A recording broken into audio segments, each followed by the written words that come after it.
Pemirsa Kapolda Bali, Irjen Pol Ide Bagus Kade Putra Narendra nyatakan Bali dalam keadaan aman dan kondusif saat pencoblosan. Hal itu disampaikan Kapolda Bali saat memantau proses pencoblosan di beberapa TPS di Denpasar.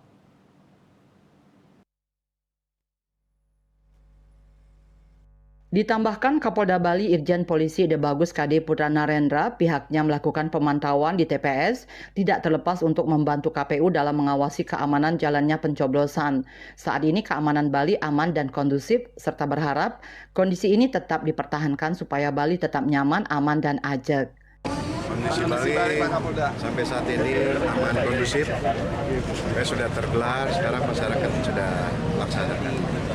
Sementara itu terkait perhitungan suara, menurut Kapolda Bali pihaknya akan terus melakukan patroli bersama berbagai pihak serta penebalan personil di beberapa titik nilai rawan. Untuk daerah paling rawan menurut Kapolda terdapat di wilayah Denpasar dan Buleleng. Penghitungan nanti ada atensi khusus ya Pak? Mari ya. Nanti kita laksanakan patroli gabungan bersama Pecalang, Karepan lokal, TNI, Polri sama-sama. Ada penebalan juga Pak? Ya, benar. Daerah paling rawan mungkin Pak? Penebalan bukan satu titik, di titik-titik strategis kita sudah ada. Ya. Daerah paling rawan mungkin Pak? Ya, di kota ini. Sama di Buleleng sudah kita siap. Rai Swantara, Bali TV.